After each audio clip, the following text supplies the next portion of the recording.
What up, Mike? Toronto. VK on the beat. Check. I'm in Toronto where you wanna get the city love. I'm from Toronto where you wanna get the city love. I'm in Toronto like we wanna get the city love. My city love me back for my city love. Welcome to episode 1489 of Toronto Mic'd. Proudly brought to you by Great Lakes Brewery, a fiercely independent craft brewery who believes in supporting communities, good times, and brewing amazing beer. Order online for free local home delivery in the GTA. Palma Pasta. Enjoy the taste of fresh, homemade Italian pasta and entrees from Palma Pasta in Mississauga and Oakville. The Toronto Maple Leafs baseball team. The best baseball in the city outside the Dome. Join the club and purchase a membership today at mapleleafsbaseball.com. RecycleMyElectronics.ca. Committing to our planet's future means properly recycling our electronics of the past. The Advantaged Investor Podcast from Raymond James Canada. Valuable perspective for Canadian investors who want to remain knowledgeable, informed, and focused on long-term success. Season 6 of Yes, We Are Open, an award-winning Moneris podcast hosted by FOTM Al Grego. And Ridley Funeral Home, pillars of the community since 1921. Today, making his Toronto Mic debut is Rob Salem. Welcome, Rob. Hello, hello, hello. Good to see you. Good to be seen. I did meet you. I met you at a David Kine's Hollywood Suite event. Oh, the breakfast. The breakfast, yeah. I can't remember who introduced us, but somebody introduced me to you, and I was like, I got to get Rob on Toronto Mic'd, and here you are. And here I am. And how are you feeling today? To be quite honest, I'm a little hungover. So what happened last night? Can we talk about that? Well, yeah. I've been teaching at Humber, and they've suspended the program as of yesterday. So I'm actually technically retired, although I'm doing some auditioning, acting stuff.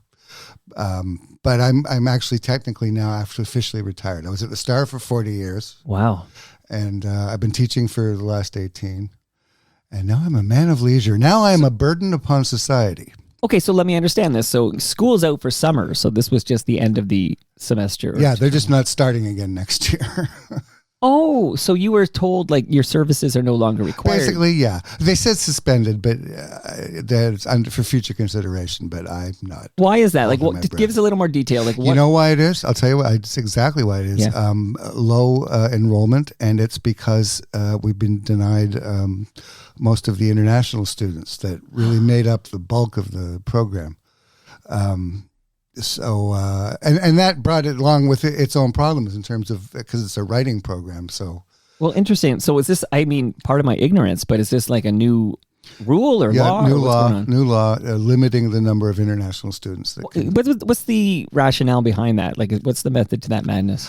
I'm not entirely sure. I guess obviously to keep things open for Canadian students. Locals. Yeah, but I don't know that there were international students to the exclusion of Toronto students. But yeah, it's just a general immigration issue.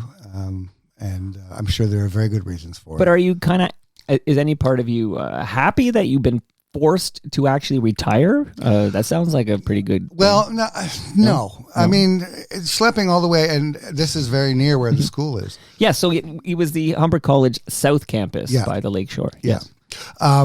So I won't miss that. Although next year I was going to be all online again, as I was during COVID. Oh. But yeah, I'll miss it.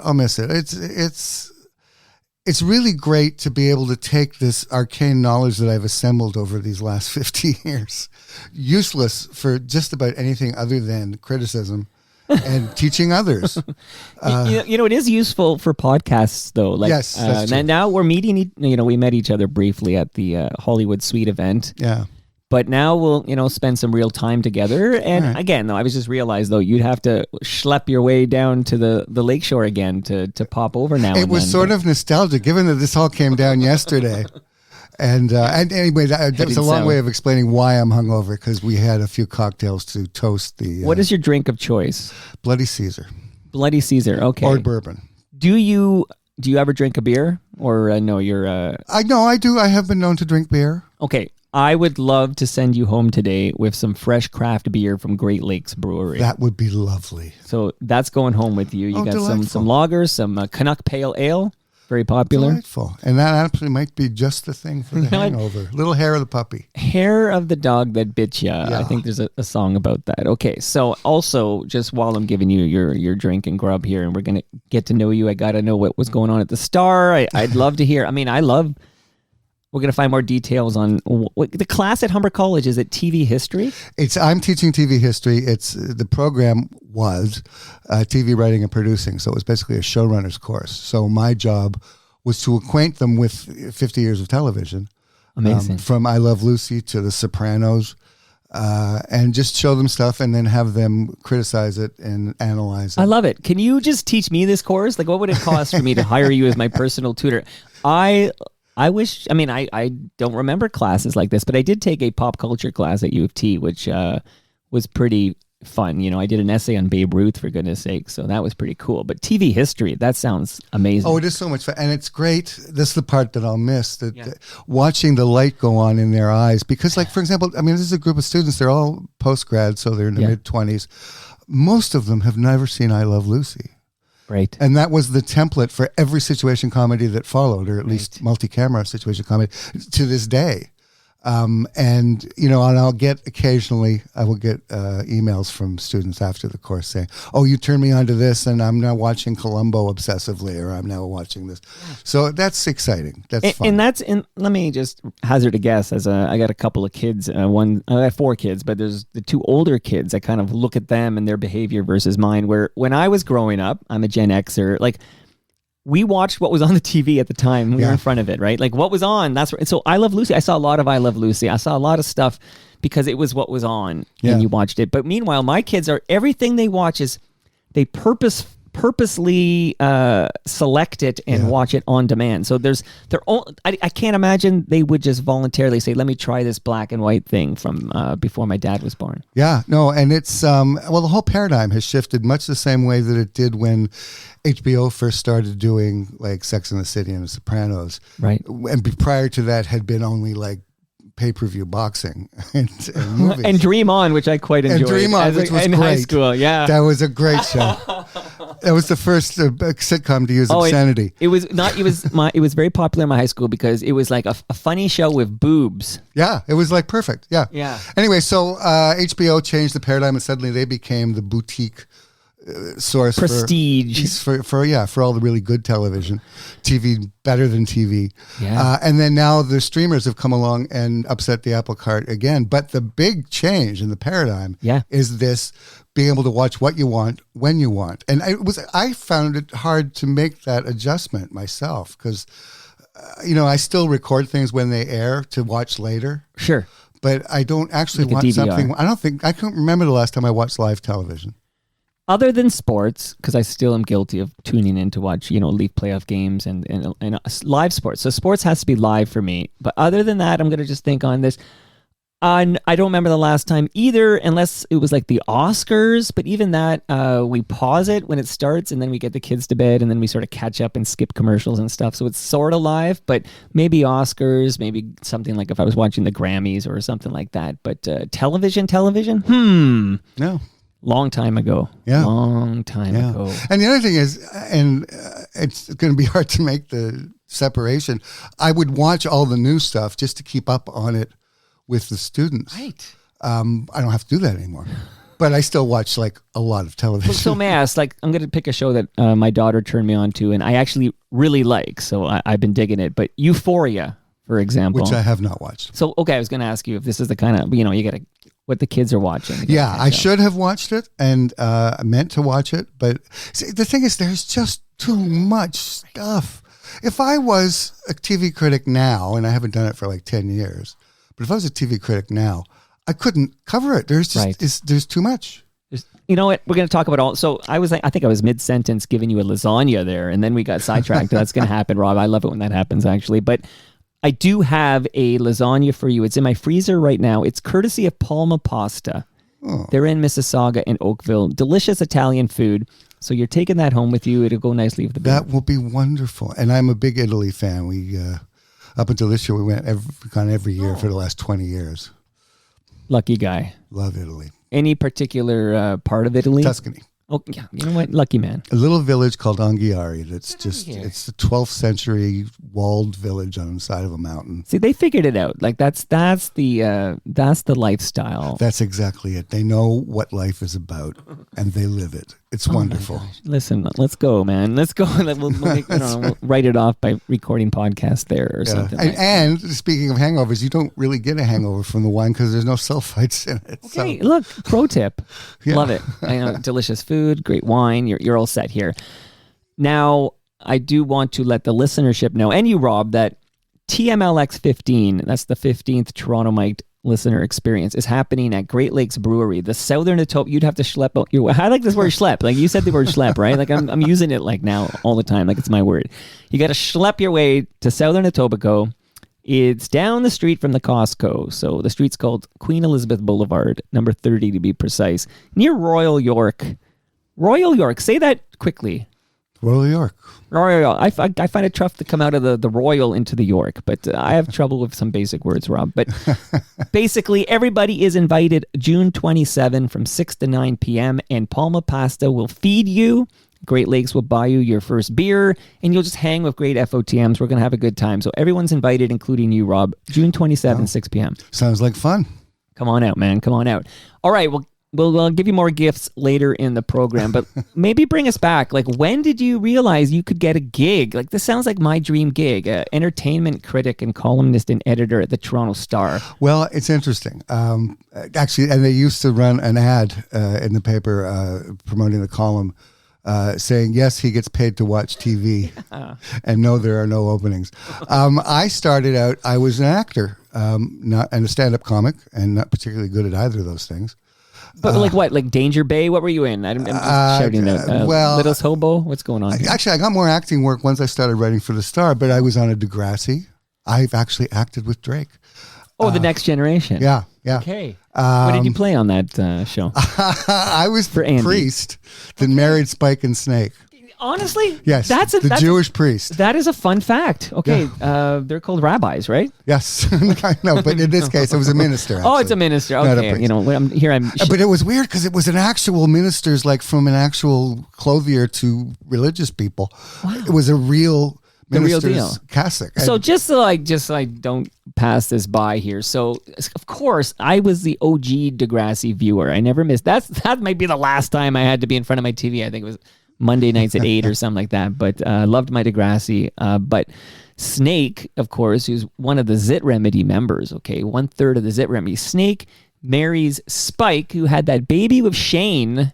Right. Shane, sadly drug-addled. I think he took I don't know what happened to him, cocaine or LSD. I can't remember now, but he had a drug problem. And I think he thought he could fly. I'm trying to remember if I'm conflating my stories. But bottom line is, Andy will correct me later. She's the biggest Degrassi fan I know. She's listening right now. But you're the person who married Snake. I married Snake and Spike. Spike, which is amazing. Yeah. Like you're a part of Canadian TV history. Absolutely. And you know what? I still get checks. Really? Yes, I still get residual checks. Last one was like $45, which is huge for a residual check. It's like that Seinfeld episode Canadian when Jerry keeps getting the checks from that Japanese ad he was in or whatever it was. Yeah. That's funny. But it's always, I framed the first one. And I've cashed everyone since. So, might as well cash that Degrassi money. So, right. Is that that's your biggest role to date? Well, no shame in that game. I was in a couple of movies. Revenge of the Radioactive Reporter. I did not play the radioactive reporter. I haven't seen that one yet. Is that good? No one's seen that one, and it's a good thing. I'd put it this way: I did it under a pseudonym, Mel Asbor, which is my name backwards. Oh, yes, it is. Okay. Well done. And I did like Lost Girl. What other shows have I done? I've done a lot of like biographies and like biographies, like Canadian biographies, like Candy, and it was in a Mr. Dress Up movie. Oh, where you play yourself talking about the show. Of course. Played myself you'd a be lot. like the talking head. Anyone who's really interested in this, I do have an IMDb page. Well, people are going to be interested. I'm friendly with, because he went to my high school many years before me, I just want to point out, but we become very good buds, is Bill Brio. Oh, Bill, I'm doing radio with Bill tonight, actually. What radio? CIUT? News Talk. News Talk 1010 with Bill Brio tonight. Okay, that's wild. Bill Brio, good buds, plays hockey with my good friend Joe Cini. And, lovely man. Known him for years. So do you guys is it when they're making a documentary about something like Mr. Dress Up and they need like somebody to speak to it, do they decide, am I going to go Brio or am I going to go Salem? Like, he actually, when I left the Star, he took over most of my gigs because I was like News Channel and I had fairly regular gigs on a lot of different news shows. And as soon as I was no longer the official TV critic, that all dried up fairly quickly. That's why it's so nice to do something like this. And Bill took over those, so more power to him. And Bill's got a website. Of course, Brio TV. Brio.tv or something like that. And I will say I produce the Humble and Fred show, and I book Bill Brio once a month to pop on Humble and Fred and tell them what they should be watching. Yeah, he's so enthusiastic, Bill, and it's such a sweet man. And he collects these 16 millimeter films. And he does these regular TV on film nights where he shows stuff, because a lot of this TV stuff was circulated to the stations on 16 mil. Wow, wild. Okay, so Brio, if you're listening, your ears are burning. This is why Rob and I are chatting about you here. But back to Rob Salem. So, so you were an occasional actor. Well, I was. That was my goal. But what is the stand-up? You were at like Yuck Yucks and stuff? Yeah. I was taking Second City workshops, being taught by none other than John Candy and Joe Flaherty. Both sadly left us. But John was the one who suggested I go into stand-up, which I think was just his way of saying you don't work well with others. And I did stand-up for a while. I was very mediocre. Met my wife, though. So that's good. Yeah. That's good. So this is with Mark Breslin's Yuck Yucks, and I'm wondering, can you name check any of the other comics? You think would John Wing be one of them? Or? Howie Mandel started the same night I did. Jim Carrey, who I actually wrote for at one point. Those are big names you dropped in there. I noticed on your list of guests, Ralph Benmergui. He was a comic then. Yeah, a lot of guys. He was hosting a lot of those shows, as I recall. So John Wing, is he one of the guys? Yep, John Wing was there when I was there. And I'm trying to think, Larry Horowitz. Larry Horowitz, he was the master. He was like he did the same exact set every time, but it was always flawless. So you couldn't fault him because it was a great set. All right, now I got to ask you about the most comics who were on that scene. Their favorite comic was Mike McDonald. Oh, Mike was brilliant. Mike was just brilliant. I didn't really know him that well personally, because I was still very low echelon comic. I would go on after midnight. I'm wondering if Larry Fedoric was on the scene at that time. Yeah. Larry Fedoric, who I produce his podcast, Later That Same Life. So it's a small world there. He went into radio. So you went into newspaper. He went into radio. Yeah. So I got a job in order to support my stand-up comedy career, which then paid even less than it does now. Which is difficult. Yeah, and again, I was not that good, so I could have gotten better if I'd have. I'd like to think that I could. You don't have any recordings of a set you ever did, and no one. I do, and I've been afraid to play them because I want to share it with the world. Okay. I do have a recording of a set. Hey, because we're going to do tangents, and because you mentioned John Candy and Joe Flaherty, which are pretty awesome teachers to have if you're at SCTV. That's wild. They were both real mentors to me. So 6 years ago yesterday, I believe, there was an SCTV reunion. John, of course, not there, already passed, but Joe was there. Yeah. And this was I've talked to many people, including, who have I talked to? Dave Thomas and many people like that who were at the event. I was at the event. So by all accounts, this was a good 3 hours, right? Yes, it was astounding. Yeah, so I'm hearing it went well, and this is 6 years ago. This was all recorded. Martin Scorsese was directing this. Jimmy Kimmel was hosting it. Yeah. Do you have any insight into why this will likely never see the light of day? What happened? Do you know? I think Scorsese got busy with other stuff. Sure. Remember, there's a whole... The Irishman? Yeah. Well, yeah. And also the pandemic came, and that put everything on hold. And it's languishing. The last I heard was that there is actually a possibility one day it will get made, but the longer you wait, the less likely this becomes. Like already we've lost, Joe Flaherty, for example. Yeah. So when this comes out, it's going to be time stamped now. Yeah. Well, but except, and I learned this also teaching, showing the students, which was another thing I did as an actor, by the way. I was an extra on SCTV. Do you remember the skit? Or skits, many skits. Bob Hope Desert Classic, the Alki Stereopolis Pool Tournament.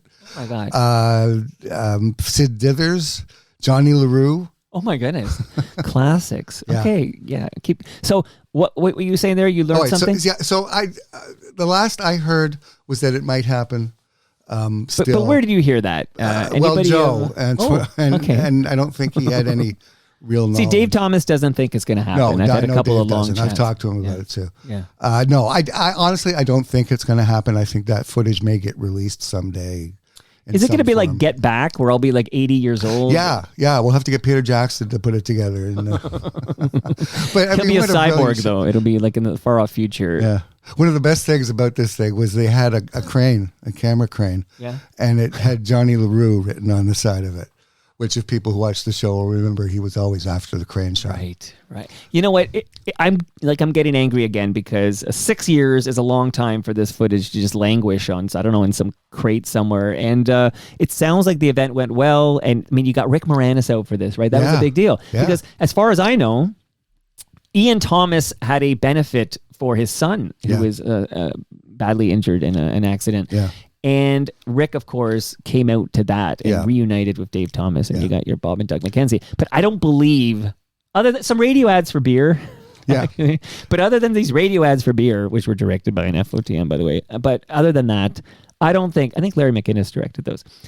I don't believe there's any Rick Moranis, SCTV, anything that's happened in quite a while. So the fact he was there should make that footage rather valuable, I would think. He hasn't really done anything other than raise his family and record a country album, which is just so left field. But out of nowhere, he did a country album. Beyonce's doing it. Rick Moranis is doing it. Michael O'Donoghue did a country, at least a country song. I don't know about an album. Wow. Okay, I'm learning a lot. So you have you think it might see the light of day at one day, but we don't know anything. Has Martin Scorsese ever on the public record said anything about the SCTV doc? No. Nothing since. He was there, obviously. Sure. Yeah. But no, he has not said anything since. He doesn't mean busy. He's busy. He's got the Killers of the Flower Moon or whatever. Like, he's got lots of stuff going on. Well, at this point, it's an editor's job, and he's got like one of the best editors in the business. Well, give it to my buddy Stu Stone, for goodness sake. Oh, sure. Anyway, I don't know if we'll ever see it. I'd tell you, being there was just spectacular. Do you wish now you had, and they probably had strict rules against it, but you had secretly recorded some footage, like so you could just leak that to people? Yes, I wish I had. If you had known, right? If you had only known Martin Scorsese was never going to produce this documentary, you would have secretly recorded video and you would have been very popular for doing that. Yeah. But, who knows? In some form it could show up. Now with the multi-platforms and it could. It could resurface. So who owns the footage? Does Scorsese own this footage? I'm assuming yes. I don't know who funded the documentary. I don't know if it was like for Netflix or something.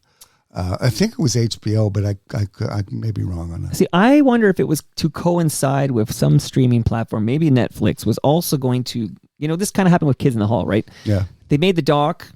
Shout out to FOTM Paul Myers. They made the documentary, and it coincided with kind of a new season and the old stuff being on Prime. Like there was a whole, so I feel like maybe this doc was tied to some kind of a streaming, having all the SCTV stuff restored or whatever and available on demand.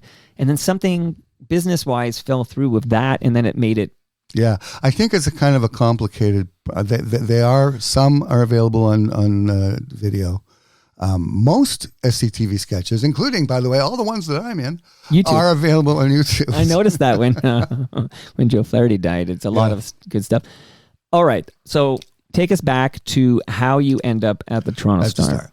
Well, again, I'm doing stand-up, not making any money, moved out on my own, dropped out of high school. I was like 17. What high school did you go to? Very many, because I moved around a lot, but mostly George Vanier. Okay. With Maurice LaMarche, the voice of the Brain in Pinky and the Brain. That's a fun fact. Yeah, so he and I were best pals. Anyway, I was on my own. I needed to pay rent. My father played poker with one of the execs at the Star and got me a job as a copy boy. And this was, in fact, I am the last copy boy to work his way up through the ranks from copy boy. No one else has done it since because That's you got to go to fact. J school and be like have a degree and stuff. And I actually worked my way up, and just by making myself a total pest. I just hung around the entertainment department. That's the way we used to do it, right? That's the old school way. Yeah. Get into the mail room or something, and then you see this in the movies all the time. Exactly. Okay, it doesn't happen like that anymore. Well, yeah, and remember, this was like the 70s, so this was like all the President's Men era of newspapers, and it was a very exciting time.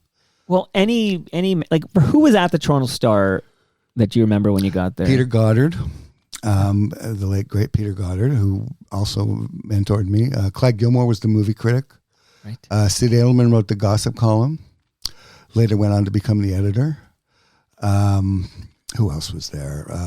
Ron Bass came in, movie critic. Bruce Blackadar. It was an all-star. Christy Blatchford used to work there. In fact, I sat next to her. Wow. Before she went to the Sun, she was at the Star. Bruce Kirkland, who also at the Sun, was at the Star. It was William Littler, Gina Mallet. It was the entertainment meetings once a week were like the Algonquin Round Table. It was just so stimulating and so interesting, and there were such interesting, eccentric people. And it's an era that, they don't really even have an entertainment section anymore. I don't think so, because Peter Howell does freelance work, and Ben Rayner's not there anymore. Good shout out to Ben Rayner. Yeah, he's still doing a few pieces now and then. Yeah, he works in a record store in East York, I want to say, on the Danforth there. I love Ben. What a good me writer. too. What a good writer. I'm a big Ben head here, too. Shout out to Ben Rayner. Yeah. And I like Peter Howell, too, actually. Yeah, I like Peter. Peter actually I was movie critic originally, and Peter took over my job when I went to TV. These are the fun facts I'm looking for, my friend. Would you say a few more words about Peter Goddard? Like, sadly, never will be on Toronto Mic'd, but he was incredible. He was a genius. It was interesting to me because he was the first one to really befriend me as a young pup at the Star, and as a teenager, he was the enemy to us because he would go to these concerts that we all wanted to go to or went to, and would be critical when appropriate, which was a lot, and. He was the enemy. Everybody just hated him with a passion. And then you meet him, and he is the sweetest, most lovely man, or was. It was another interesting thing. Later on, was when I was an editor, I was editing his copy, which was always an adventure because he was so brilliant. He would complete thoughts in one paragraph and then start the thought 4 paragraphs later. So you had to juggle the whole thing around to make it make sense. like a Tarantino film. Yeah, very much. It was like a jigsaw puzzle. But just the other thing that was interesting to watch him work was when he was trying to sort of order his thoughts, he would go to the supply cabinet and count blank pieces of paper. Interesting. It was very interesting. I should try that. It seemed to work for him, but that's what I interpret him doing because he did it all the time. Interesting. But amazing man. Just and again, a real mentor. He had me reviewing rock concerts, which I had no idea how to do because how do you criticize a rock concert in any sort of objective? It's subjective by definition. So much is tied to your personal musical taste. Exactly. Right? It's subjective by definition. So it's tough, but I did it. And he also, I will never forget, when I was still a copy boy, the Rolling Stones played the Elma Combo. Right. And Peter called in, and I was, one of the copy boy jobs was taking copy over the phone. He called up and said, "Why don't you come up?" And I was too new, too young, too timid. I didn't go. I missed the Rolling Stones at the Elma Combo. Regrets you have a few. That's a big one. But that's one you can mention. Yeah, but he actually, this young snot-nosed kid in the copy desk, he actually invited me to come up. So he was a great guy. I think Weckerly's still trying to get the Stones to come back to the Elmo. So if you have any contacts there... Yeah. Speaking of Scorsese, you'll always hear a good Rolling Stones song in a Scorsese movie. Okay, soon I want to talk movies with you. But sure. So your copy boy, which is like an entry level thing because of a connect. It's all who you know, right, Rob? Yeah. So it was who I knew or who my father knew, and then I sort of wormed my way into doing the listings, the event listings. So there'd be a calendar, and so I knew all the clubs and knew everybody who was booking everything. So that was a really good background. And then eventually I started, the man who is now my next door neighbor, Kevin Boland, gave me a gig writing. First story I wrote was about stand-up comedy, actually. Okay, what specifically? It was how to be a stand-up comic. Okay. And I used Howie Mandel Yeah. as the example because he was just burning up right then. And then after that I have this really bizarre obsession with Superman. I collect Superman. I saw your stuff, shoes. and I've got the shoes on today. So I've you got and a Jerry tattoo. Seinfeld have this Yes, obsession. we share it. Anyway, so I wrote a story when Superman movie came out in 1977. I wrote a story about the history of Superman. Which involves the Toronto Star, right? Yes, the Jerry Joe Shuster, the artist, was born in Toronto, grew up in Toronto. At the age of 9, he was a Toronto Star a newsboy Right. downtown, and he based his design for Metropolis on the Toronto skyline. And the Daily Planet was originally the Daily Star, and it was based on the Toronto Star. Love it. What were those little vignettes we used to watch? Historical moments, or what were they called? I'll have Something to Google history, this one. moments in history. Yeah, something. there's so many. They're burned in my brain, and I remember Yeah. the Superman one Yeah. very well. Yeah.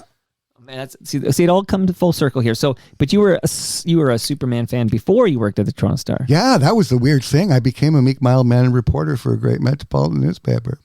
And I didn't know that Superman, well, maybe by then I did. I've been a Superman fan since I was a little kid. And my mother eventually threw away all my comics, and it's warped me for the rest of my life. That's another regret. I'm counting them for you, Rob. Thank you. I'll leave here with a good annotated list. Heritage Minutes. Heritage Minutes. Do you have a favorite Heritage Minute? Oh, that one. Absolutely, that one. That one for sure for you. I got the burnt toast, Dr. Penfield, is like, every time I smell burnt toast, I'm worried I'm having a stroke. Okay. I think we all do that. And right? the explosion in the Halifax harbor there was the great, I think it was biggest explosion in North American history. Yeah. And the guy who's doing the Morse code to warn people, but Yeah. of course he ends up dying. Yeah.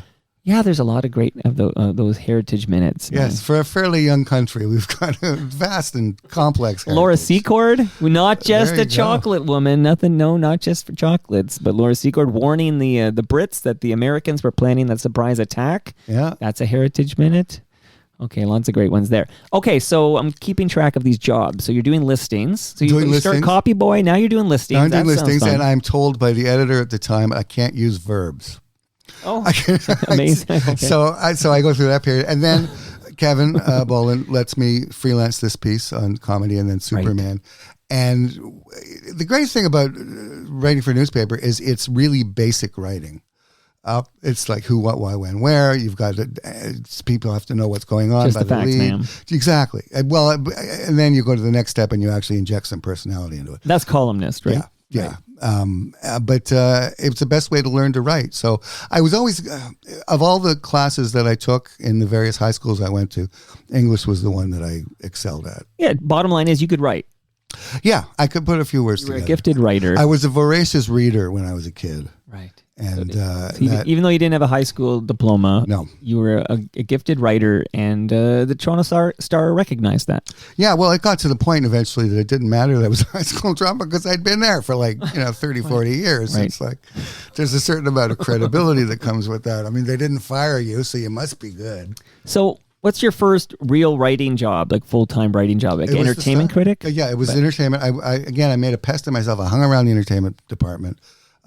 Mostly I remember because I was jealous of all the freebies that they got. Yeah. Just like when I was a kid, I would go, there was a place called Cinebooks, and I would go buy press kits for movies because they had movie posters and press kits and stuff. Sure. And then I went on to have this job where my desk was piled 4 feet high with them, and I was throwing them out by the armful. So I always had that interest. So remind me, what calendar year do you become a copy boy at the Toronto Star? 77. 77. Okay, so I'm just doing the math. So the Christopher Reeve Superman Came out movies also 77. come out at that time, right? That's the first one, right? Yeah. Okay. I made the jump fairly quickly. Yeah. So, But it was a process. I mean, so I started doing the listings, no verbs. Then eventually they let me write more and more and more. And then Goddard really got a hold of me and got me doing concerts because there were so many concerts to cover.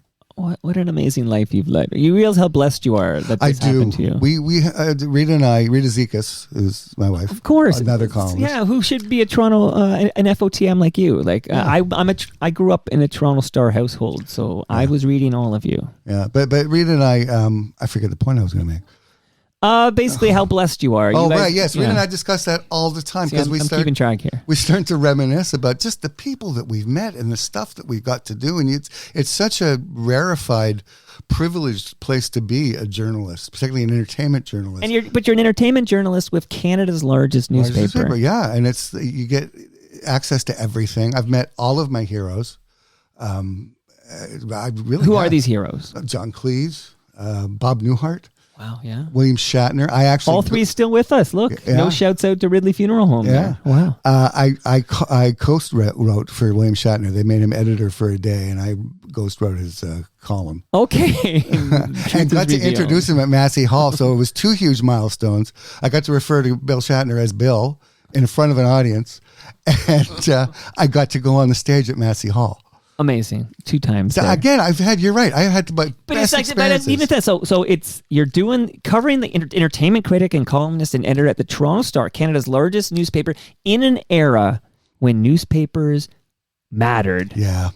Especially the Star. Yeah, especially the Star, largest circulation still the largest circulation in the country, but that's the shrinking pie. Yeah. Yeah. So what year do you retire from the Toronto Star? 2000, 10 years ago, 10, 11 years ago.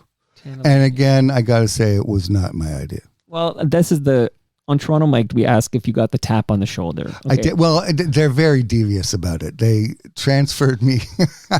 They transferred me to the city desk because they needed me there. They said, I was not. And I tried to get stories into the A section, and they just wouldn't take any of my assignments. And basically, it was.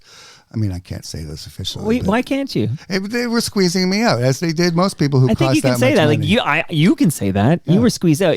In your opinion, you were squeezed out. That's called constructive dismissal. They were encouraging me to leave. And I had, because I was such a workaholic, I had like 6 months vacation time owed.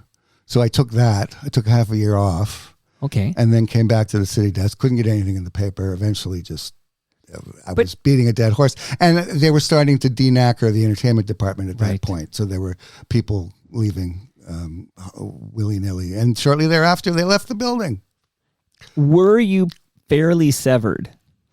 Yes. I got a good deal. That's everything at the end of the day. I got a good deal, and I continue to get a good pension. So I'll cancel this phone call I'm making to my lawyer, Lauren Honickman. We don't need Lauren Honickman. I know, Lauren. Say hi for me. Shout out to Lauren Honickman. I have right now, you'll love this. I think you'll love this, that there's a legal issue with my dear friend, Peter Gross. Oh, yes, Peter. Who we'll get back to this when I give you this book, but I spent quite a bit of time with Peter on Sunday. But he was here last week, actually, for an episode of Toronto Mike and more, which people can hear. I got in trouble for this episode. Hopefully I won't get in trouble for the episode I'm recording right now, Rob. But I actually, it's very rare in the Toronto Mike. This is almost episode 1500, and I can tell you, I only once had to kind of go in and edit something. Yeah. And that was because Ed Keenan of the Toronto Star started sharing what happened in court with the Rob Ford crack video. And then after the recording, he looks at me like he saw a ghost, and Ed says, there's a publication ban. And I said, yeah, I don't care. I just don't care. He's like, no, you have to. Anyways, we took it out just because I like Ed Keenan and I didn't want anyone to get in big trouble here. Yeah. And then I had with this Peter Gross, and we'll get back to where I'm going with Peter Gross, but we had content in this episode that was illegal, which sounds exciting, but it's true. And I had to censor it. So there you go. But Peter Gross, who I spent time on Sunday, I'll tell you about that in a minute. But he is getting some pro bono help from his City TV buddy, Lauren Honickman. Yeah. So we're helping each other out here, Rob. You're now That's in FOTM. So. Okay, glad to hear it. So did you enjoy the City TV era, the Moses City I did, TV? and I hung a lot. Well, actually, I ended up working for Chum Television, Driving Classics. I was a host on Driving Classics, which was a station that could not exist today because it was just so politically incorrect. But yeah, I hung out. 6 years you did that. Yeah, I did that for 6 years, and I hung out with those people. I mean, that was the scene then. Yeah. I spent most of my time on Queen Street West, $2.99. which was happening then. Steve Anthony was like my best pal. Okay. Well, still is. That man's been over a few times. I love that guy. Yeah, he's a sweet man. He drinks. Speaking of sweet, he drinks. Got to get it right. He drinks coffee. The coffee he brought in had 6 sweeteners in it. and he says in the middle of the episode, he says, and I said, like, that's ridiculous. He goes, try it. I took 1 sip. Oh my God, 6 sweeteners. Like, and I drink my coffee black, but even back before I did, I couldn't do a full sweetener. Like, it had to be like a 1/3 of a sweetener or whatever for my coffee. But yeah, you know, I guess, and like I said, Dave, it's better than doing Coke. Yeah. Like cocaine, not Coca-Cola. But how is Steve? Did he move back to Toronto? He's actually in Calgary right now visiting his sister. But yes, he did move back because he was Toronto. in Prince Edward County for a while. And he's back. Yeah, he had a B&B for a while. Yeah, I remember this. But now he's back. But he's currently in Calgary. Okay, I dig that guy. In fact, he came up recently because the program director at CFNY, who put Humble and Fred together, talked about Steve Anthony was the morning show. Yeah. So between Pete and Geets and Humble and Fred, there was a period of time when it was Steve Anthony on CFNY. Yeah. The song "The Boy in the Box," the Corey. What's his name? Corey Hart. Corey Hart's song. That was about Steve. Yeah, he was at Showm FM. Showm FM, yeah. Yeah, that's one of the great stories. Okay, so who else at City TV were you buddies with? Well, gosh, just about the whole space crew. Mark Asquith, who was the producer there. So all those people, all the driving people. Who else?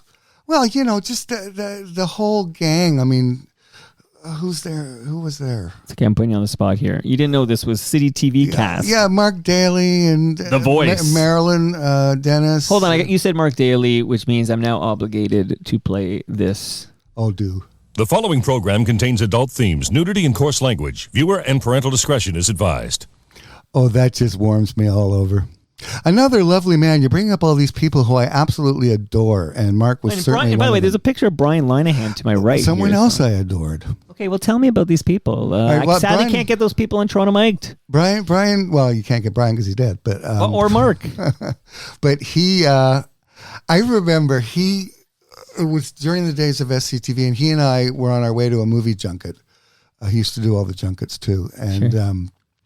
He was talking about Marty doing his Brock Linehan character. Of course. And it really upset him. Like, he was crying while he was telling me about it. Like, people really see me that way. And I'm like, it's a compliment, Brian. It's Right. good. It's like Barbara Wawa on SNL. Right And there. later, Marty says he was totally fine with it. But it was just an interesting chink in his armor because Brian was he was the man. I mean, he was the guy that everybody deferred to. He got all the good interviews. Yeah. And the research was insane.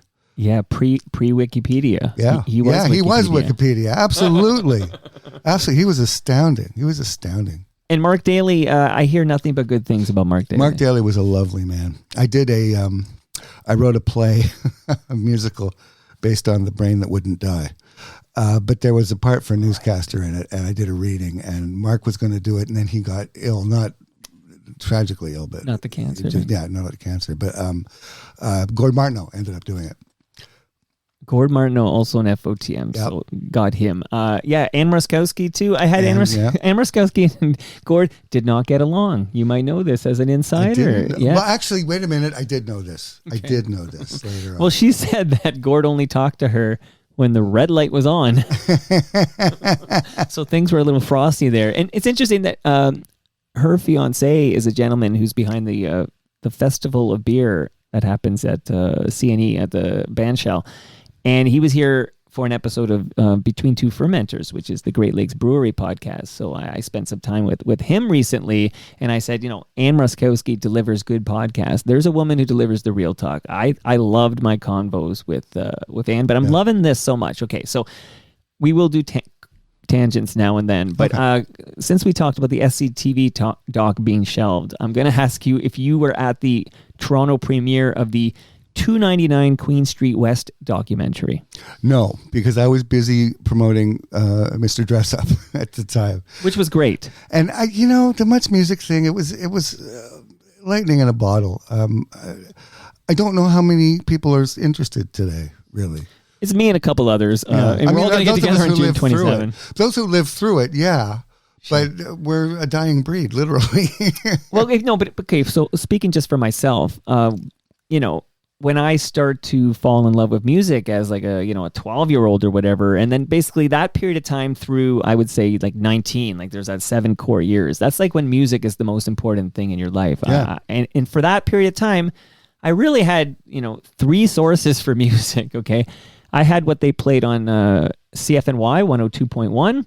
I had what they played on Much Music, and then I had what I owned or borrowed from buddies who said, "Hey, man, you got to check this out. This is really good. You'd like this." Like those were like the 3 places, and that means Much Music is very important to a guy my age. Yeah. Well, and the other thing is the music videos themselves. Here's the Much Music. Yeah, that's actually from David Kynes. So. But David Kynes is somebody else I know from back then. Right. And Jay Switzer. Oh, the late great Jay Switzer. I love Jay Switzer. Okay. What a wonderful guy. Anyway, the music itself, because it had such an influence on the pop culture at large, the pacing of a music video, it sort of came out of advertising, but the pacing of a music video and the attention span of the viewer has shrunken ever since then. But and the techniques of music video were adopted by film and then by television. Like David Fincher, for example. Yeah, right? yeah. The actual creators went on to become major creators. So it was a hugely, I'm not discounting it as a hugely influential thing. And it was, they were the hip people in town. If they were at an event, you knew it was a hip event. But this is an interesting thing. Moses, who I also knew, Moses confessed to me once that when they were early starting up, and it was like, that city TV everywhere. So in order to be everywhere, they actually had one wooden camera.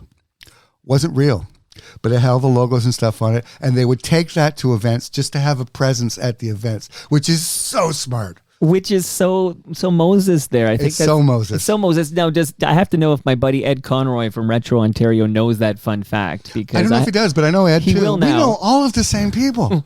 I know Ed. Well, now that I realize Ed was at the same event, that breakfast. Maybe he introduced us. Maybe he introduced us. He's working on a Electric Circus documentary.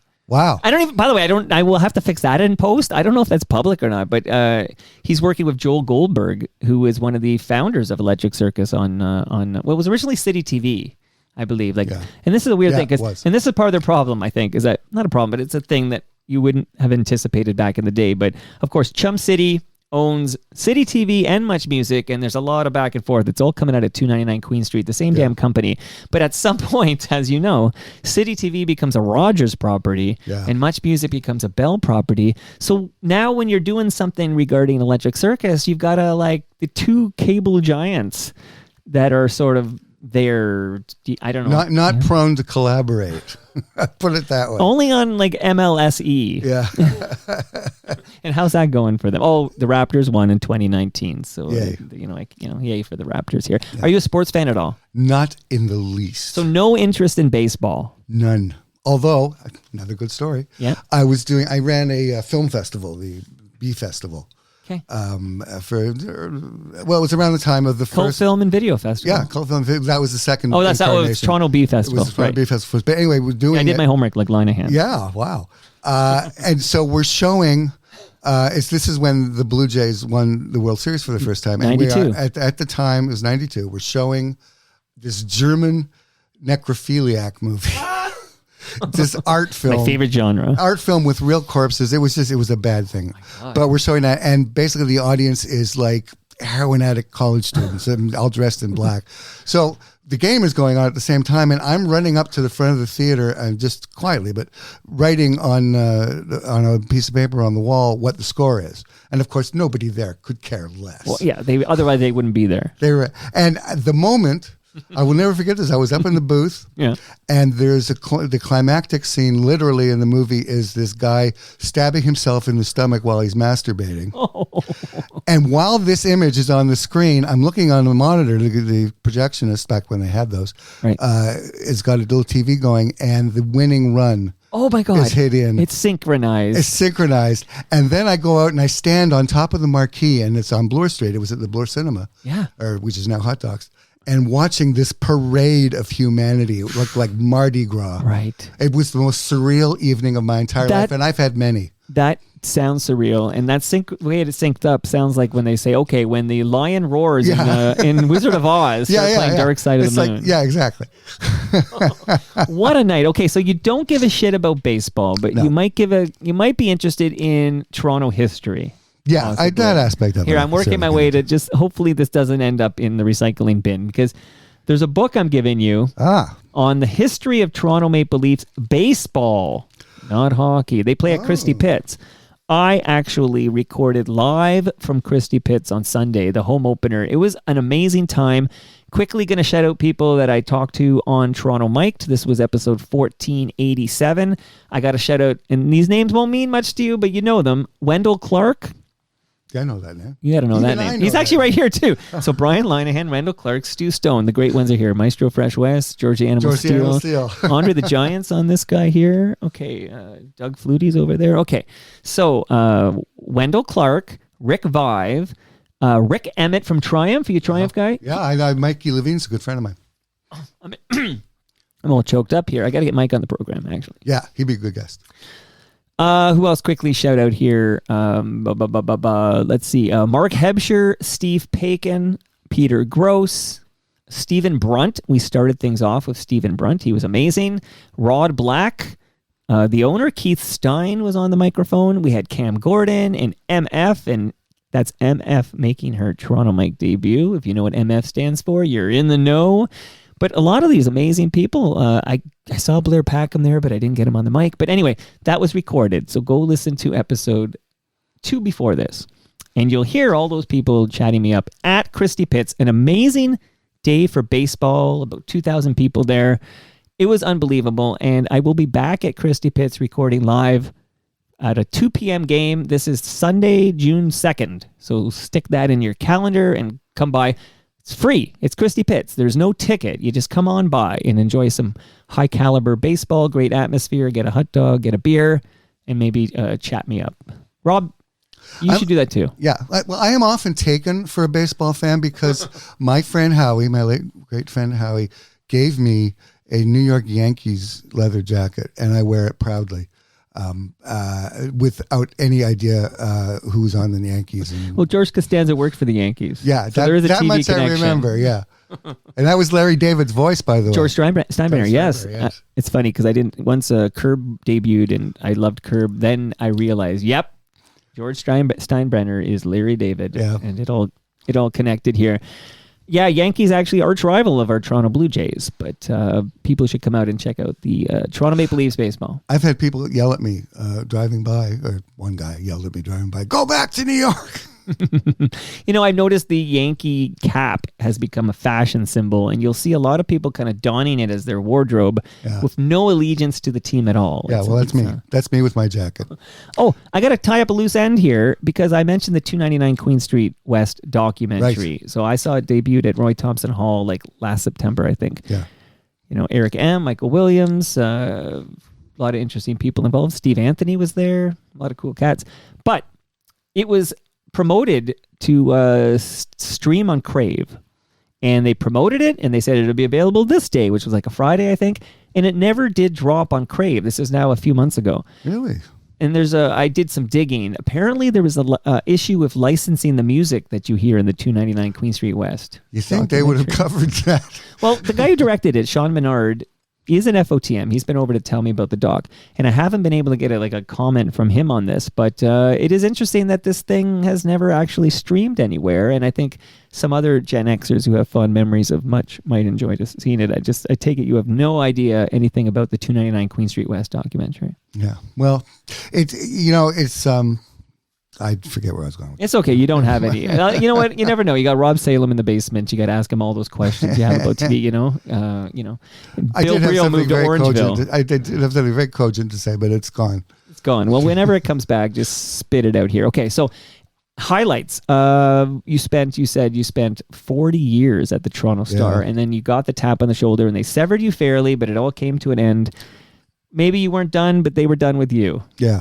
And I'm sort of, in a weird way, now that I've had some time to lick my wounds, I'm sort of grateful just in this. I mean, I miss it, but I couldn't cover television today. Too much, right? There's just too much. I agree. There's just too much. It would take at least 3 people. I struggle with the paradox of choice. Like I actually personally, there's too much. We subscribe to Crave, and my wife has Disney Plus because my youngest is addicted to Simpsons, and which I quite like too. But then we have a Prime because she gets deliveries, and it came with some Prime it get bundled up with. So there's all this stuff. And I find it very overwhelming. Like there are certain shows I actually like and I look forward to. I watched the final season of Curb Your Enthusiasm. I'll see the next season of Euphoria. Like there's certain shows I'm into, but I'm drowning in this content and I end up watching like nothing. Yeah. So what do you personally enjoy that's an active television show? Okay. Well, again, my whole perspective has shifted because I'm not trying to sort of stay on top of everything now for the first time in my life. Right. But Ripley, as an example, Ripley is just it's like walking in. It's shot in black and white, and it's like walking into an art gallery photo show. It is so beautifully shot, based on the talented Mr. Ripley, which was great. And Andrew Scott, who is an incredible actor, stars in this. The guy from Fleabag, the priest? The hot priest from Fleabag. I watched a movie recently where he starred in. That was fantastic, too. Yeah, he's good. I can't remember the name of that movie. The it was great. Game movie. Yes. London, I think. Yeah. Yes, exactly. Oh, and it's very surreal, that movie, and I quite... what's real, what's not, one of those bad boys, and I dug it. So shout out to that movie, whatever it's called. Yeah, and Ripley is just, again, gorgeously shot and beautifully acted, and just a piece of art. What else am I watching? Just trying to think new shows. Well, we started watching just because we loved her. All of Us Strangers, I believe, is the name of that movie. That's what it is. And it's a terrible title, right? Yeah. That's a terrible title. Sometimes I see it, I go, that's a terrible title. Like, Ripley's a good title. Fleabag is a good title. Yeah. All of Us Strangers is a terrible title. Yeah. Because it doesn't tell you anything. And it won't stick to you. It doesn't tell you anything. It won't stick to you. They should just call it Strangers. Yeah. Okay. I might remember that. Okay, sorry. Go on. Oh, I was saying, the show that I'm both disappointed in and watching, it's Elspeth. This is a character played by Carrie Preston, who was on The Good Wife and then The Good Fight, right? Which were both brilliant shows. And now they've given her own show, and it's sort of a iffy premise, but she's wonderful, and the character's wonderful. And it's Robert and Michelle King, who produced the previous 2 series. Okay, but you're underwhelmed by it. The premise is a little thin, but it's getting better. But she's just so wonderful and so appealing, and such a great character. We're watching Hacks. I watched that with my mom. Like, that's the show, because my mom doesn't have Crave, and we save Hacks for her. She's it's like she calls it the Joan Rivers show, but of course it's only loosely based on Very Joan. Loosely, yeah. Very loosely. But it's brilliant. Jean Smart is a goddess. Yeah. Rita watches a lot of British procedurals. Of course. One Australian procedural, Lucy Lawless's show. She's a friend of mine. Really? Xena? Yeah. The warrior princess? She was just in town. So what? She comes over for dinner?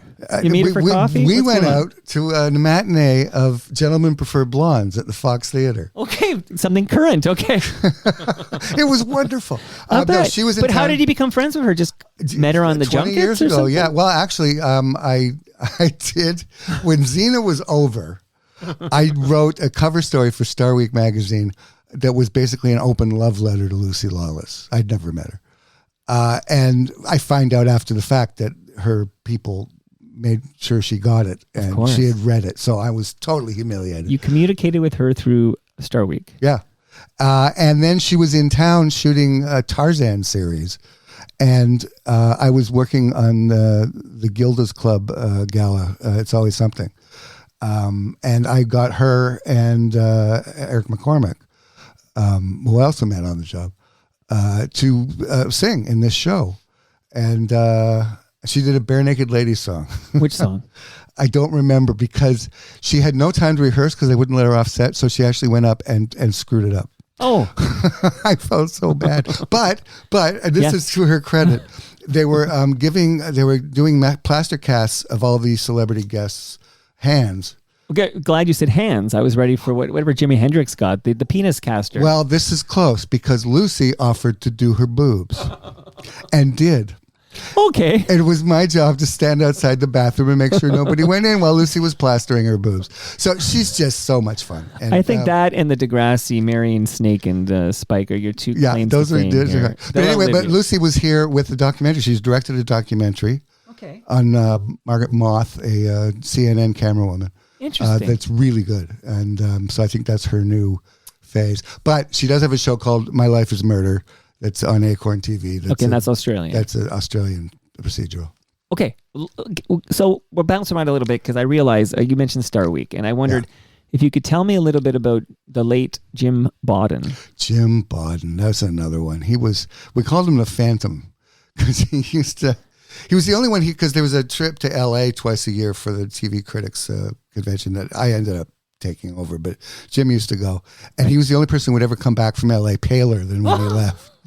And he was always lurking around the office late at night. He was a prolific gossip, loved to tell stories about other people, and was a huge champion of Canadian television. And to the point where I wrongly and I shouldn't have, but I tended to overlook Canadian television unless it was something that was like really good. But Bodden covered all those other struggling shows that there just wasn't the room to cover them in my column, but he took up the slack there and covered all the Canadian stuff. Do you think Canadian television is getting better? Yes. Well, I think Schitt's Creek was the real the deciding factor, or that's not the word I was looking for, but Schitt's Creek is, to me, the perfect Canadian show because, first of all, it makes use of our greatest natural resource, which is our comedic talent. Right. They don't have to go to the States to do it. And it's a rural show, which, look at Corner Gas. I mean, shows like that, they tend to be they're both a microcosm of the real world, so you can deal with those issues. Plus, it's like how silly these small town people are. But on top of all of that, it was an exportable show. It was a sellable show internationally. And when it hit, it first hit a cable station in the States, then it hit Netflix, and went. But no one's ever done this before. They won every single comedy Emmy. Unbelievable, right? Yeah. Who would have saw that coming? If we go back in time when, and you name your crappy Canadian sitcom of the day or whatever. Yeah. Geez, yeah. And then all of a sudden, and it helps that the stars of the show, the two stars, were famous to Americans. Yeah. Yes. So, and Chris Elliott was in that thing, as I recall. Yes, he was. I loved Get a Life. Yeah, I did too. I loved his sensibility, although that one movie he did was horrible. But Cabin Boy. Yeah. No. Oh, no. Cabin Boy. Yeah. Cabin Boy was okay. There was another one he did. That was so bad I don't remember it. I just remember David Letterman had the cameo in Cabin Boy. Yeah. It's something about want to buy a monkey or something like that. Yeah, something like that. But Schitt's Creek is the high mark right there, and to shoot for that, a show that's funny on its own merits and exportable to the world, because we're a small market. That's the problem. Unless we can sell to the States or internationally, it's not a viable commercial proposition. Well, I just read they canceled or did not renew. I don't know the proper semantics on this one, but Runnin' the Burbs, which was not a spin-off, but had an actor who was in Kim's Convenience. Yeah. Another show that had didn't get a proper send-off. They got robbed of a proper finale because the creator of the characters, Mr. Inns, I can't remember his first name right now, but basically pulled the plugs and surprised the CBC. Yeah, it happens so much. And it's always about something other than the actual show and who's watching it. But CBC is notoriously bad at promoting its own stuff. There are shows like the last time there was this confluence of great comedy talent was Michael Tuesdays and Thursdays, which was Bob Martin, who's gone on to become like a Broadway writer. Okay, I don't even know the show. Well, exactly, because it didn't get any promotion. Don McKellar was involved. I know Don McKellar. Yeah, sure, he's got a new series, The Sympathizer. Okay, so that's the big Canadian comedy I'm aware of. Not watching. I don't know what that says about me, but I hear good things. Is Son of a Critch. Yes, I hear good things about that too, and I also have not watched it. We don't support our own, Rob. No, we're part of the problem. We never have, and the fact that I wasn't covering more Canadian material when I was a critic is not a mark of distinction by any stretch. It's it's a short-sightedness on my part. I mean, if there was a show that I thought was worthy of being championed, like Michael Tuesday and Thursdays, or Colin Mockery had a show with his wife called Getting Along Famously. And they were at that SCTV documentary filming. Yeah, they were there. Because I asked them if it was good, and they said it was great. So. Yes. Yeah. And again, two absolutely lovely, wonderful people. But I really championed their show. It was an interesting experiment CBC did where they commissioned a whole bunch of pilots and aired them all. And the ones that got the best ratings, people. It's like a reality show. Yeah. Or Project Greenlight, right. which is a reality show. But I thought that was a really good way to plumb the vast resources we have. And Colin and Deb's show didn't go that long, but it's too bad. But they're lovely people. They are absolutely lovely people, sweethearts. All right, let me give you a break here, and I will let the listenership know about a couple of podcasts that they should subscribe to. And you get a gift here too, Rob. You're getting so much swag. It was worth the schlep. Okay, I love this. There is a wireless speaker there. In fact, should I go up and get you? You can have either a beer or a glass of water. I can do either or. No, I'm good. You're good? Okay. Yeah. There's a wireless speaker here from Moneris. There's a QR code there that will help you subscribe to the Advantaged Invest. No, actually, oh my goodness, Mike. That QR code will help you subscribe to Yes, We Are Open. And I learned that the latest episode has dropped. Al Grego hosts this thing. It's an award-winning podcast. He talks to small business owners and gets their great stories to inspire you, and he shares them on this podcast from Moneris. But he was in Alberta. But now, this episode is actually Niagara Falls, okay? I can bike to Niagara Falls. I can't bike to Alberta. But he goes down to Niagara Falls. He visits Andrew Vergalito. He's the owner of Italian Ice Cream, a business his parents started 47 years ago. And he chats with Al Grego about it over some delicious espresso and gelato. And you can check out that story on Yes, We Are Open. And yes, you can also subscribe to the Advantaged Investor podcast. Whether you already work with a trusted financial advisor or currently manage your own investment plans, the Advantaged Investor podcast from Raymond James Canada provides the engaging wealth management information you value as you pursue your most important goals. And last but not least, actually, this is penultimate. So there is a measuring tape for you. That green, I noticed that's from Ridley Funeral Home. What do they measure? I'm afraid. What would you like to ask. measure with that, Rob?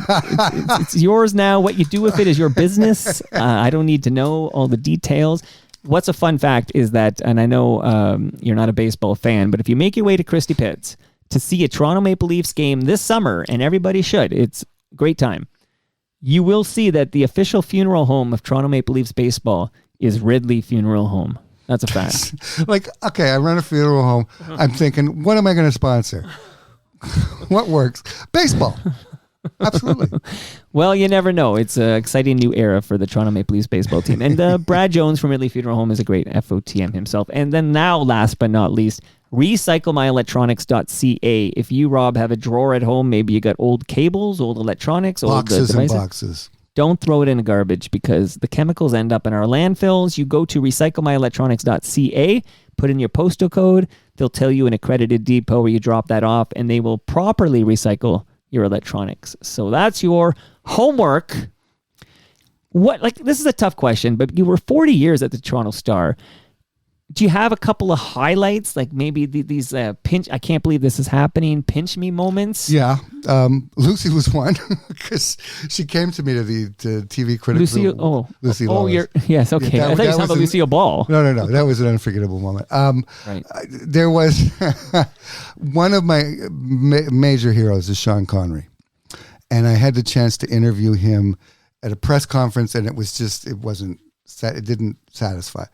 I finally got a one-on-one. It wasn't a one-on-one. It was a round robin. So it was me and 6 other journalists at a table. But the movie was The Rising Sun, which he produced, or he was a co-producer on. Right. Written by Michael Crichton for him. In fact, the character's name was John Connor, so it was clearly him. Right. Anyway, there was a lot of complaints about its depiction of the Japanese business community.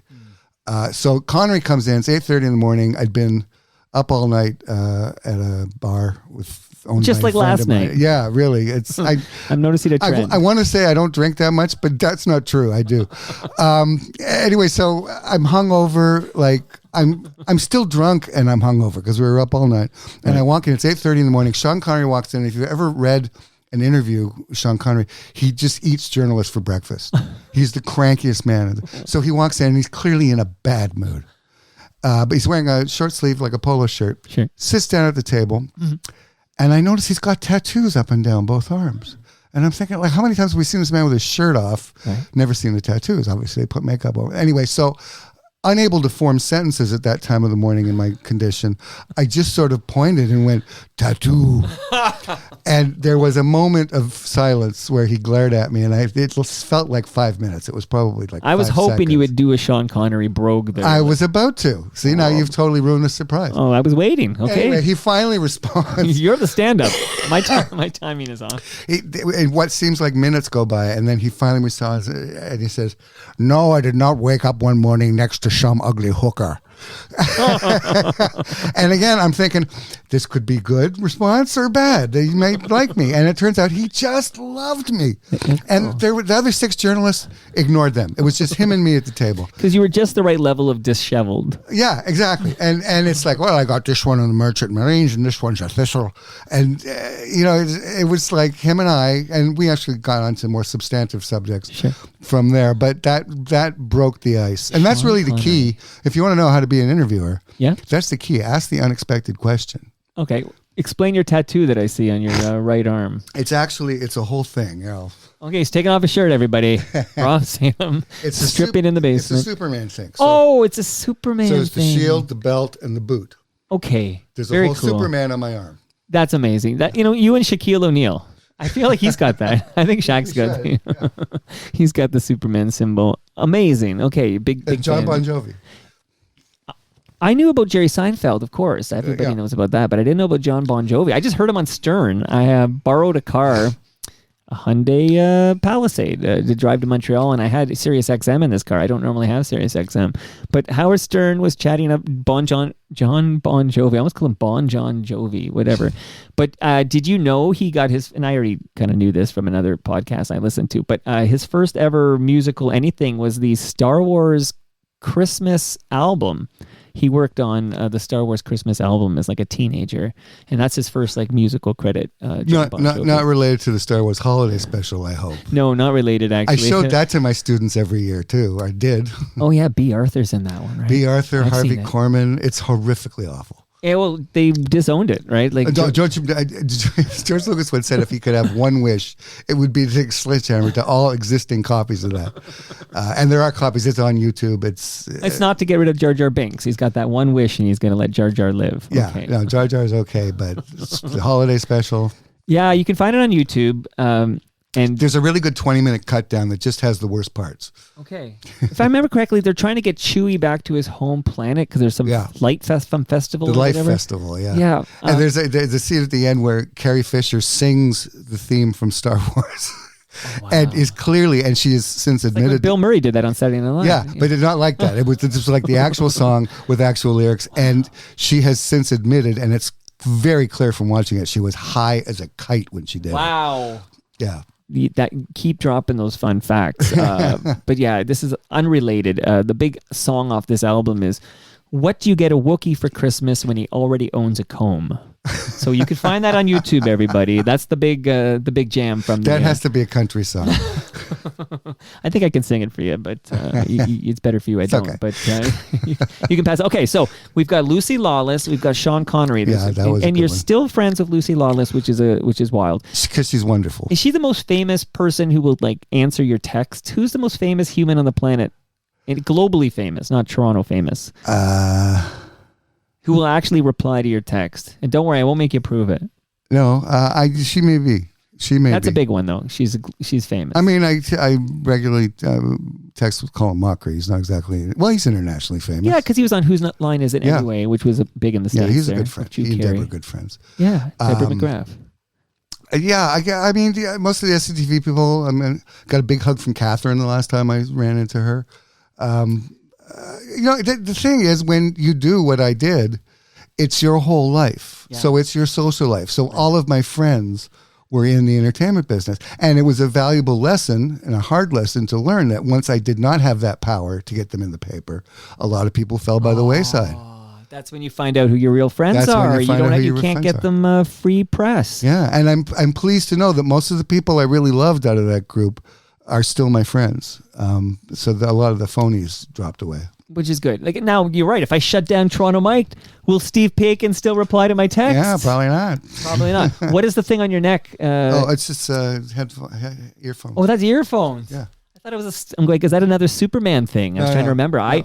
I got to say, what is it? Office Space references the plot from the third Superman, that's the who's the stand-up comic? Richard Pryor. Richard Pryor. Yeah. Yes, thank you. Oh my goodness. Not so good, but I will say young Michael enjoyed it. Like it was only when I got older and watched it, I realized, oh, that sucks. But I did like it terrible. As a kid. I was pretty young. Superman 4, I was on the junket for that. And it was so bad. It was the only movie in 40 years. Is that the nuclear one? What is that? Yeah, that's the Nuclear Man one. Okay. But in 40 years of journalism, I never went on a junket where the movie or TV show was so bad they did not show it to us before the interviews. That happened on Superman 4, Quest for Peace. Quest for Peace, that's right. But Yeah. I will say, I prefer Superman 2 to Superman 1. Yes. Although the Donner cut, I've got an autographed copy of that, actually. Richard Donner was originally doing both movies and, in fact, shot most of the second one while he was shooting the first one. And then he got canned by Ilya Salkin, and they brought in whoever the hell did Richard Lester? Someone else. But they actually have done a Donner cut of the second movie, which is vastly better than the one that was released. So Superman 1 and 2 were intended to be one movie? Was that going to be like a 7-hour movie? Oh, it was always going to be two movies. Two movies shot at once. Okay, like they did the Back to the Future 2 and 3. Yeah. Okay. Because in Kill Bill 1 and 2, of course, were shot at the same time. Okay. Yeah. Interesting. Okay. I love that movie. Like we didn't have like this whole. My kids are living in this Marvel universe. Okay, when I was growing up, if you wanted a comic book movie, you had these are your options. You had those Superman movies we're talking about, and you had Howard the Duck. Yeah. Oh my God, I went and saw that at the Directors Guild in LA. They had a screening, and my friend Irick and I were driving back, coming up with bad puns for my headline. Lucas lays an egg. Howard the turkey. I mean, it just wrote itself. You could use Ducking Awful if you want. I could have, but it's the Toronto Star. They would not have gone for that. Best headline that Rita ever got away with. Rita wrote the best heads. Best headlines you got away with. There was a show at the Imperial Room, and it was in a water tank, and it was like swimming thing in a water tank on the stage of the Imperial Room, which is like a nightclub. And Rita's headline for the story was "Tanks for." Oh, it was topless. It was topless. Oh, yeah. So Rita's headline was "Tanks for the Mammaries." Very good. Okay. See, there's another one she almost got canned over.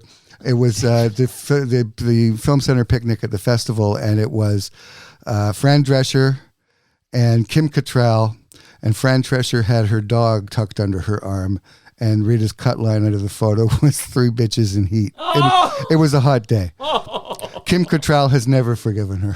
There's a photo of Pierre Elliott Trudeau taking Kim Cattrall to some kind of a party or function or something. Maybe Junos or something like that. Anyways, I've seen that circulate. All right, Kim Cattrall. Okay, one little thing here. So because you did say Sex in the City. No, it's Sex and the City. People always screw that up, right? I always used to screw it up. Yeah. So Sex and the City. It's funny. I have a client named. Well, her name's Diane Sachs. She's a city councilor, and she's launching a new podcast, and they're calling it Sax in the City is what they're calling it. And I gave them this pedantic, like, well, it actually should be Sax and the City, because the show, and this whole thing, it's like, why do I bother? Like, just whatever. Okay.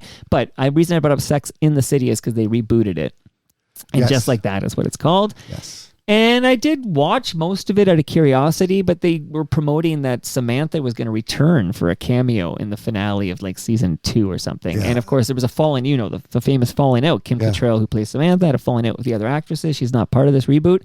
So I'm like, I'm curious. Like I'm going to watch this and see like, the return of Samantha. So she literally phoned it in. It's literally Carrie is holding a phone and you see a phone conversation, like a video of Kim Cattrall saying, "Sorry, I can't be there." They're not even in the same place. No.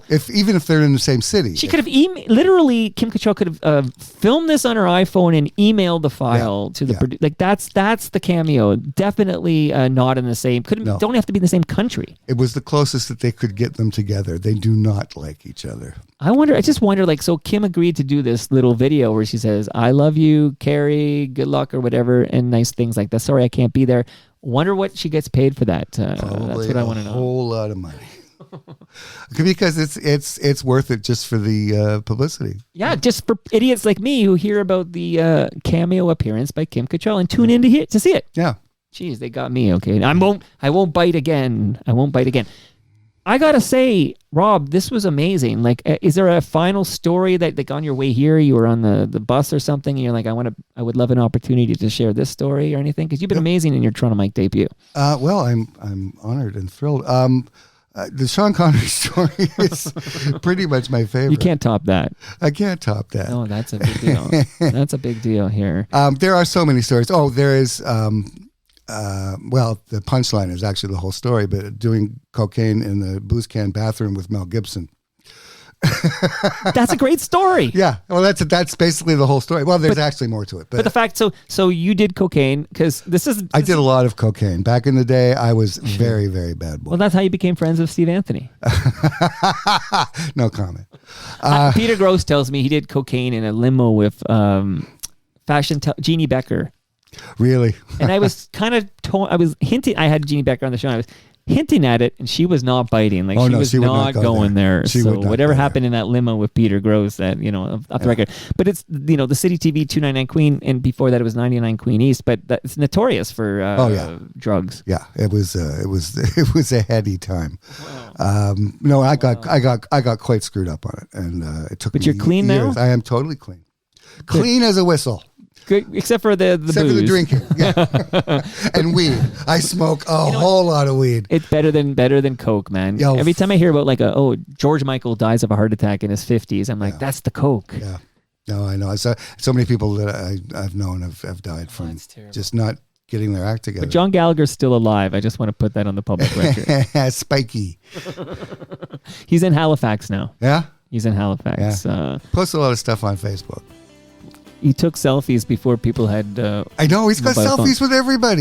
Because I used to produce his podcast. It's called Gallagher and Gross Save the World. Rob, you got to listen to this thing. Okay. It's just Peter Gross and John Gallagher sharing stories. Oh, the two How of them many are women hilarious. he's bed. He tells stories about, drugs and Moses, and it's unbelievable. You got to listen to Gallagher and Gross Save the World. It's you would love it. And all right, I will. And then John moved out. Well, COVID happened, and it kind of messed up John, and he ended up moving to Halifax and everything. But why am I bringing up John Gallagher? Oh, yeah. So he's told me, because I asked him, why are there pictures? Like, if OJ dies, I'm going to see a picture of OJ Simpson with John Gallagher. It's because he had those disposable... Yeah. He bought a bunch of those disposable cameras, and he kept them in his glove compartment. And anytime he was anywhere where anyone famous was, he got the disposable camera and took a pic, and he's got pics with everybody. Yeah. One of my great regrets is that I spent a whole day and night with William Shatner and didn't get a picture. Yeah. I'll take your word for it. You look like a trustworthy guy. Would your wife do Toronto Mic'd? I'm sure she would. We're going to make that happen. All right. I'm going to get on that. But thanks for doing this. It was a pleasure. What a joy. Don't leave without your lasagna, and we'll take a photo by the Toronto tree. And again, you're now an FOTM. You can add that to your bio. Friend of Toronto Mike. Good. I need something. The bio's getting. But are you looking for a gig now, or are you done? I'll tell you. So do you need money? That's a private question, I know. But some people are, I'm good, and some people are like, yeah, I got to keep earning. Yeah, got to keep earning. Okay, got to get out there and hustle. Yeah, but I have a very comfortable pension, so we're good. That's right, 40 years at the Star. Not so shabby. And that brings us to the end of our 1,489th show. You can follow me on Twitter and Blue. I'm all over the place. I'm at Toronto Mike. Where's the best place to learn about what's going on with Rob Salem? Facebook, Instagram. All the meta properties. All the meta properties. Yeah, I'm a meta guy. I'm still on But Twitter. You did coke with Mel Gibson, the greatest anti-Semite I know. So I know. You'd be okay on Twitter, okay? Who knew then that he was such an asshole? Woo! Jodie Foster still likes him, though. Yeah, well. So does Graham Greene, another friend of mine. Graham Greene likes him. Well, Graham Green likes him. I'd have him on Toronto mic'd. Much love to all who made this possible. That's Great Lakes Brewery. Can't wait to take down a Sunnyside Session IPA later today. Palma Pasta, taking care of Robbie here. Yay. RecycleMyElectronics.ca. Raymond James Canada. The Toronto Maple Leafs baseball team. Get your butt to Christie Pitts and be sure to be there on June 2nd and hang out with me. Moneris and Ridley Funeral Home. See you all Friday when my special guest is Jean Champagne. See you then. And their broker in stocks, the class struggle explodes. And I play this guitar just the best that I can.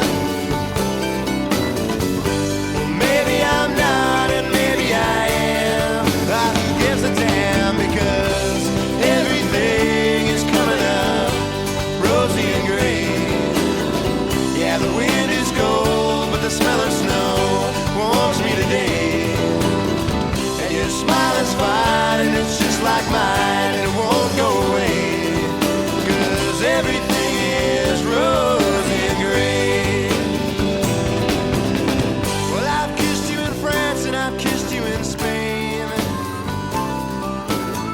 And I've kissed you in places I better not